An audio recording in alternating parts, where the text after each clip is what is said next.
Today's video is about the Cosmos SE. That's a smaller version of the Cosmos 2, but by no means small, as you can see, there it is right next to me. Beautiful design, just like the Cosmos 2, but it comes in at around half the price, 150 bucks. That doesn't mean you get half the features though. I'm gonna walk you through the features so you can see that you can still build a kick-ass system with this case. We have a power button with a very nice feeling to it. It's almost like a Cherry MX switch on a mechanical keyboard. Here we have a reset button.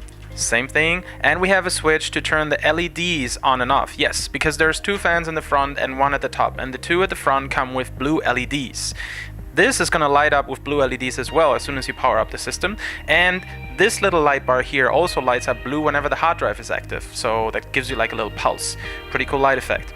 So this one lets you actually disable all the LEDs. So if you don't want the LEDs, if you're sleeping at night, you can just disable them, but the fans are still spinning. Here you have two USB 2 ports, two USB 3 ports, and the standard microphone and audio.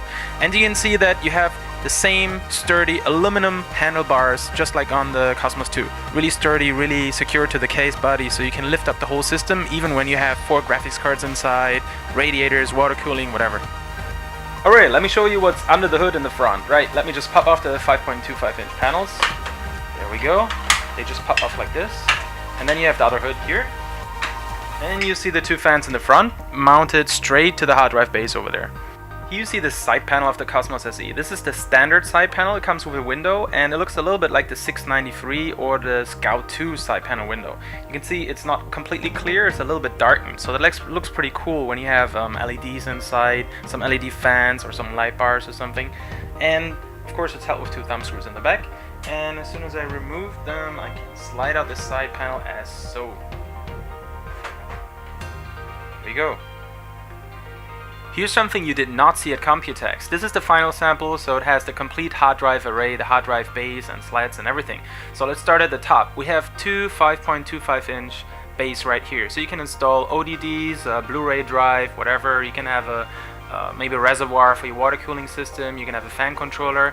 Then below this you have 3 segments for 2 hard drives each, where you can install SSDs, of course, if you so wish. And these slats are pretty neat. At the bottom, you just push here, you slide them out, you put the hard drive in, and it snaps right in. So it's really nice to install the hard drives, pretty easy. There you go, just slide it in. And then there's another cage here at the bottom with 2 more hard drives that you can slide in from the front. That's pretty neat. And this whole thing you can move a little bit over here in case you have a 360 radiator in the front and you need more space here at the bottom. You can move this cage a couple of centimeters more inwards, if your power supply is not long enough, but that shouldn't really be a problem. Power supplies are not that long these days anymore. And all these 3 center cages can be removed individually, or they can be rotated as well to front load them or load them from the inside, or to make space for extra long VGAs, for example. Now let's pop the hood on top, and once you remove the thumb screw right here in the back that holds it in place, you can just slide it towards the back, and there we go. And you can see there's plenty of space under the hood. You can have fans on top here, possibly even a radiator, and you can have thick fans here. You can have powerful delta fans for a high performance water cooling system, and there's space for 120, 140, 240 or 280 radiators, so plenty of space. And you can see there's slits, so you can wiggle them around a little bit since the mounting holes are not exactly the same on all the radiators and fans. And you can see the bars are secured here, really well secured, so pretty strong.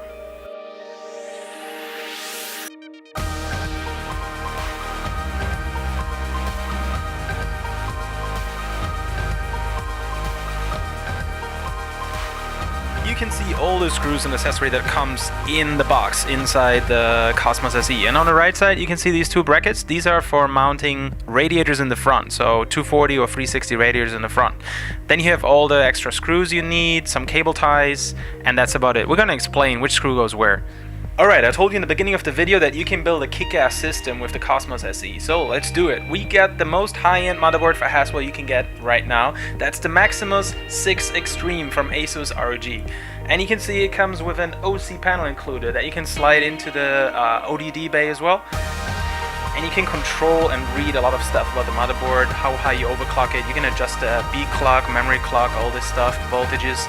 So here you see on the back side, OC panel, extreme mode, OC panel normal mode, so you have different ways of using it, like a DMM, or you can use it like a front panel and access all the features.